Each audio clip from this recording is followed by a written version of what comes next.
morning and welcome everyone. Today, we will discuss about mental health, well-being, and human sustainability. First of all, I would like to introduce our panels for today. Okay, my name is Muhammad Rami Hakim, panelist Maini. I am panelist 1. And I am Shala Binti Sahari as panelist 2. Okay, thank you. As we all know, mental health affects how we think, feel, and behave in daily life. It also influences how we study, work, and contribute to society. In this forum, we will explore why mental health is important, the challenges young people face, and how mental well-being supports a sustainable and healthy future. For further detail about this topic, let us begin with the first question. The first question is, why mental health is important for human sustainability and overall well-being? In my opinion, mental health is important because it forms the foundation for emotional balance and daily functioning. People with good mental health can manage stress, make decisions, and solve problems effectively. For example, imagine a student who fails an important exam. With good mental health, they can stay calm, analyze what went wrong, and try again. Without it, the student may feel hopeless and give up entirely. From the perspective of human sustainability, societies need people who are resilient and emotionally balanced. A society full of mentally healthy individuals is more productive, innovative, and socially responsible. This shows that mental health is not only a personal concern, but also a key factor in long-term human development. Panelist A, what is your opinion about the importance of mental health? Okay, I believe mental health is essential for maintaining motivation and purpose in life. People who are mentally healthy are more likely to contribute positively to education, work, and family life.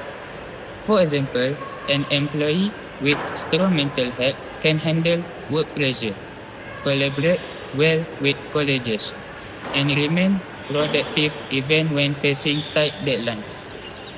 Similarly, students with good mental health can focus on learning, overcome setbacks, and develop skills for the future. In the long term, mentally healthy individuals support economic growth, social stability, and the sustainability of communities. This is why mental health is a fundamental pillar of sustainable human development. Okay, thank you, panelist 1. But for me, mental health also affects relationship and social harmony. When people are emotionally stable, they can communicate effectively and show empathy. For example, in families or workplace, mentally healthy individuals manage conflict calmly and avoid aggressive reactions.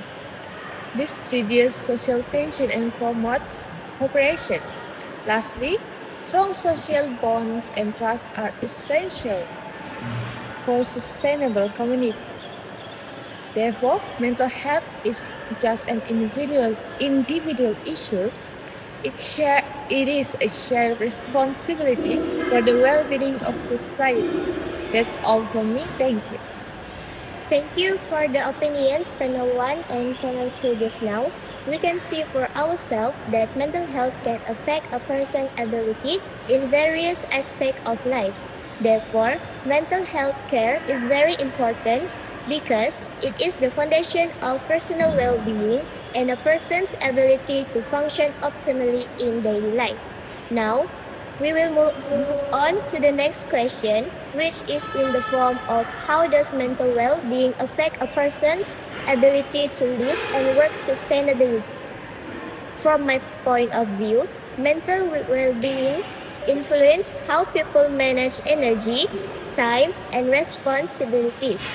A person with good mental well-being can balance work, rest, and personal life. For example, someone who feels mentally well knows when to take breaks, seek help, and avoid overworking. This prevents burnout and supports long-term productivity. Sustainable living is not only about the environment or economy, it is also about maintaining personal health while fulfilling responsibilities. Mental well-being plays a major role in achieving this balance. Panelist B, how about your thoughts? For me, mental well-being greatly impacts performance and motivations. Employees with strong mental well-being are focused, creative, and resilient.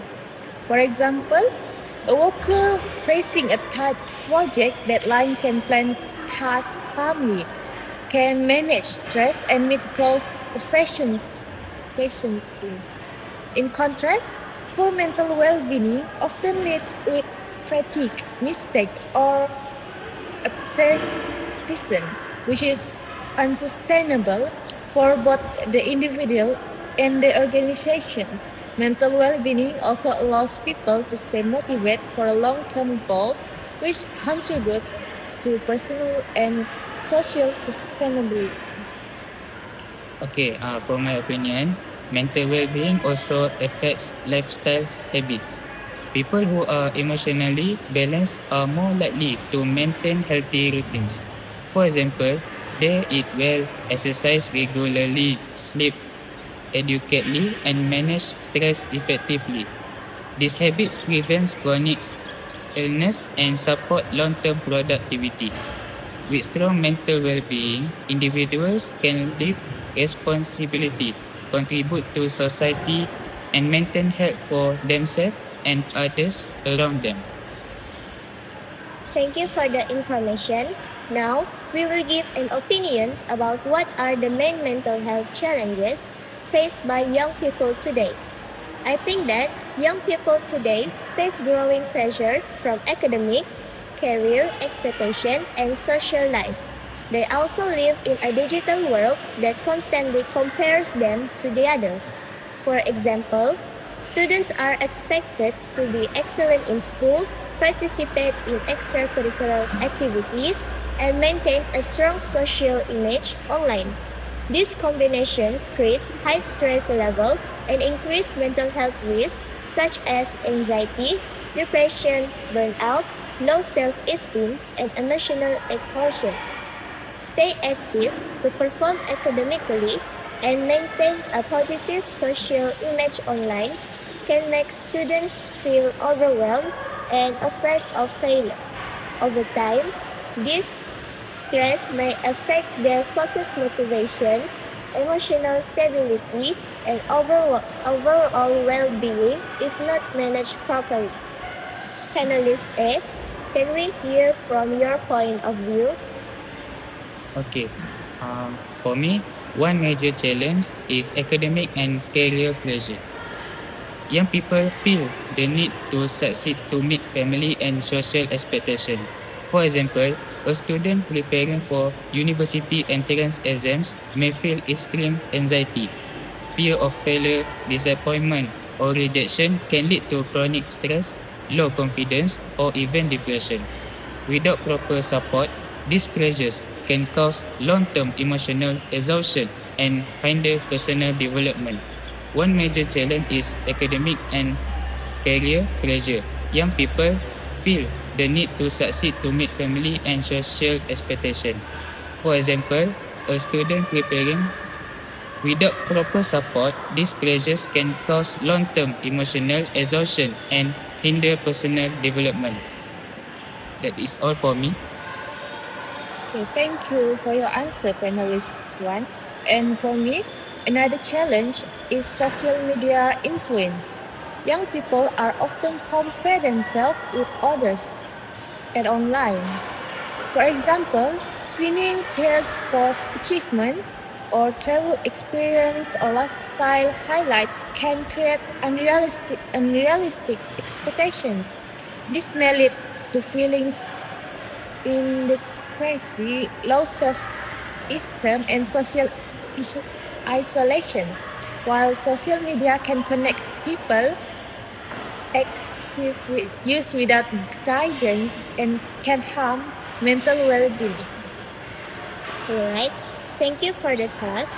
Next question is, how do schools, communities, and social media influence mental well-being?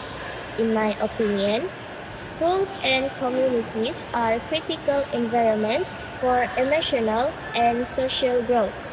They can either support mental well-being or increase their stress. For example, a school that encourages open communication about mental health helps students feel safe and feel valued. There are supportive teachers, increased counseling service to help students feel valued and confident. On the other hand, a school focusing only on grades may create anxiety and low self-esteem because students may feel constant pressure to achieve high marks. Social media also plays a large role in shaping emotion and self-image.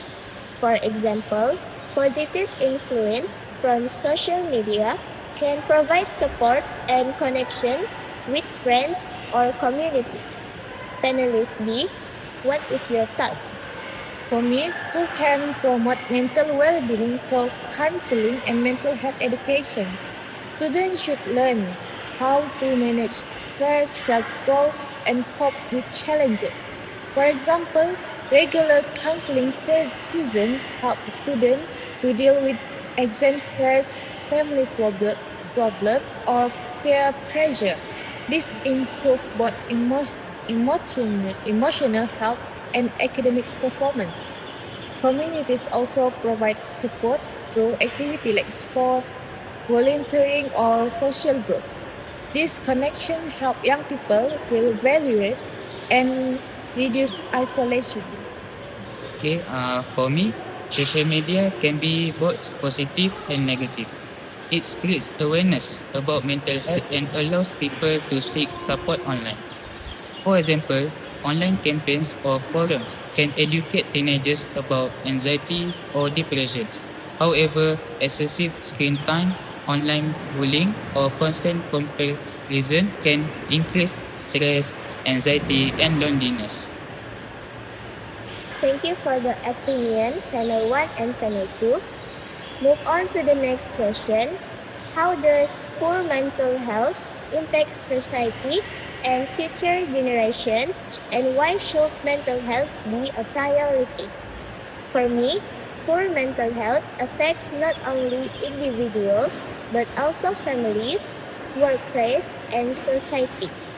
It reduces productivity, increases social problems, and creates higher healthcare costs. For example, employees with untreated mental health conditions may struggle to meet deadlines, make mistakes, or be frequently absent. This affects economic stability and social development. Panelist A, please explain this further. Okay, poor mental health can strongly affect family life and child development. Parents with chronic stress, depression, or anxiety may struggle to support their children emotionally. For example, children growing up in stressful households may develop emotional or behavioral problems, struggle in school, or have difficulty forming healthy relationships. These issues can persist into adulthood, creating a cycle of mental health challenge across generations. Thank you, Benjiswat. Mental health should be a priority because it ensures long-term social and economic stability. Supporting mental well-being creates healthier, more responsible citizens and stronger communities. For example, teaching children coping skills, resilience, and emotional intelligence help them manage stress, communicate effectively, and contribute positively to society. Investing in mental health today protects future generations and supports sustainable human development. Move on to the next question about how can individuals take responsibility for protecting their own mental well-being? For me, individuals play a very important role in protecting their own mental well-being. Although support from schools, workplace, and healthcare system is important, mental health starts with personal awareness and daily habits. In a stressful world filled with academic pressure, work demands, and constant digital connection, people often ignore early signs of stress. This includes constant tiredness, irritability, loss of motivation, or anxiety.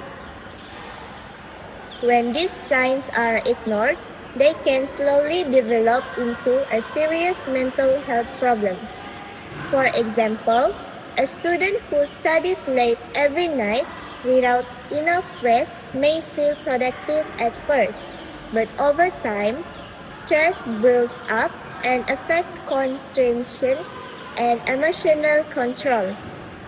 Taking responsibility means recognizing these warning signs and taking action early to protect mental well-being. Panelist A, what about your point of view? Okay, one of the most effective ways individuals can protect their mental well-being is by practicing consistent self-care. Self-care is not a luxury, it is a necessity for mental balance. Self-care includes regular physical activity such as walking, jogging, or playing sports, which helps release stress and improve mood. Adequate sleep is also crucial because lack of sleep increase emotional sensitivity and anxiety. For example, people who maintain healthy daily routines tend to manage stress better and recover faster after difficult situations. Another important step is seeking help early. Taking to counselors, lecturers, or trusted adults can prevent small problems from becoming overwhelming. In addition, individuals must learn to set personal boundaries. This means knowing personal limits and avoiding overcommitment. Many people feel pressure to say yes to everything, which leads to emotional exhaustion. For example, managing time between study, work, and personal life help reduce mental overload. Simple stress management techniques such as deep breathing, journaling or short relaxation breaks can reduce anxiety. Building a support system is also important. Taking openly with friends, family members, or professionals help individuals feel understood and supported, which strengthens long-term mental resilience. Thank you for your opinion. Now move on to the next question. What role does mental health education play in building a sustainable future? In my point of view, mental health education plays a crucial role in shaping a sustainable and emotionally healthy society. Education helps people to understand mental health in the same way they understand physical health. When mental health is included in education systems, students learn that emotional struggles are normal and help is available. This reduces stigma and encourage early intervention. For example, students who learn about stress management and emotional awareness are better prepared to face academic pressure, failure, and uncertainty. Panelist B, what is your thoughts?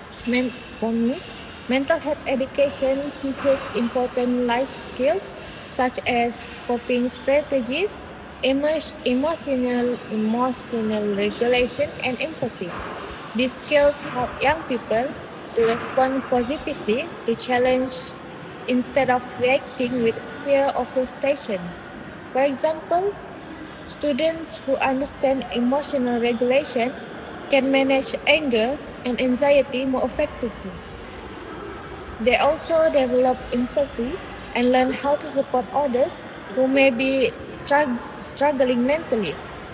Mental health education also promotes open conversations. When people talk openly about mental health, they feel less alone and more supported by society. That's all from me. Okay, for my opinion, early mental health education is especially important because habits and emotional response develop from a young age.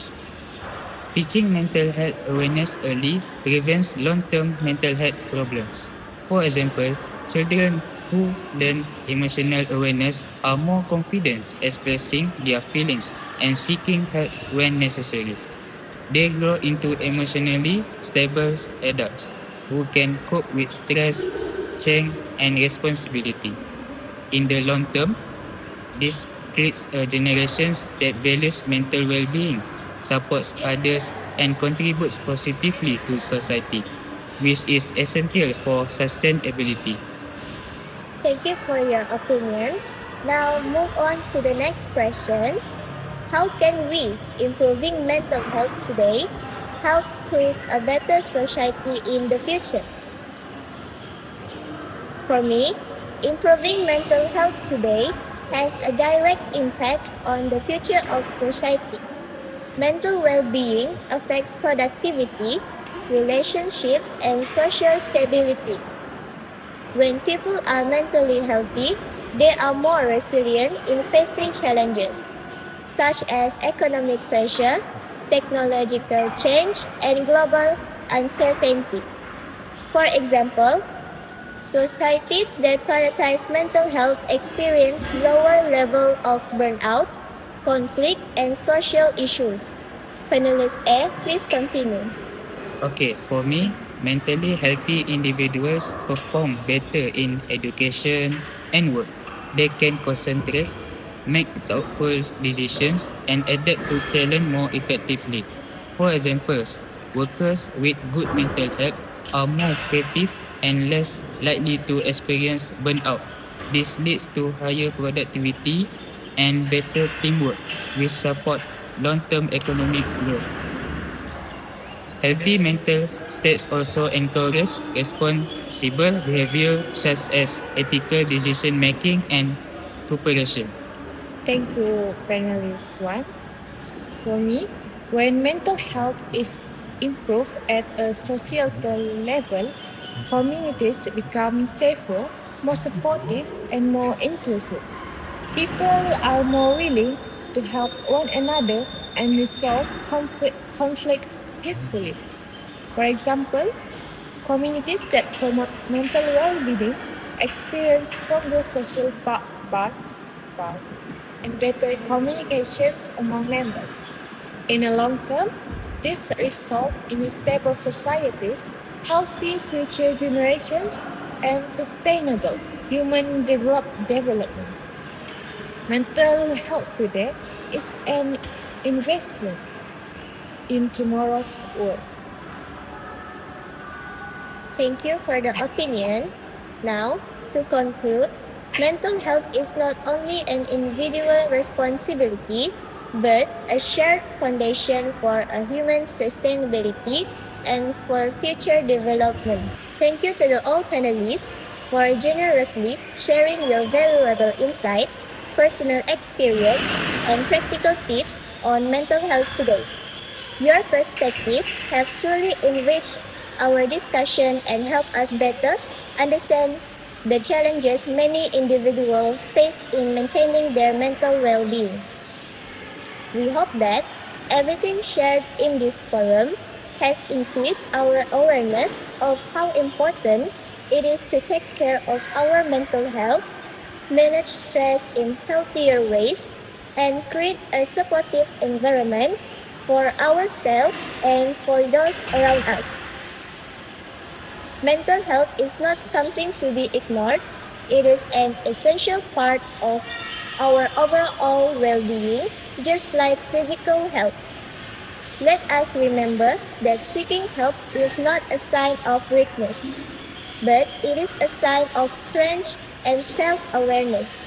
By being more open, empathic, and supportive, we can help reduce stigma and encourage positive conversation about mental health in our schools, families, and communities. With that, we officially conclude our forum today. Thank you to everyone who participated and contribute to this meaningful discussion. May we all continue to prioritize our mental well-being and strive to stay healthy, calm, resilient, and energetic in our daily lives. Thank you and have a wonderful day ahead. Okay, it is clear that mental health is not a small or personal issue, but a major foundation for human sustainability and future development. From today's discussions, we can see that mental well-being affects how people think, behave, work, and interact with others. When mental health is strong, individuals are able to cope with stress, adapt to challenge, and live meaningful and balanced lives. This is essential in building a sustainability society. In my opinion, mental health should be treated with the same importance as physical health. Ignoring mental health problems does not make them disappear.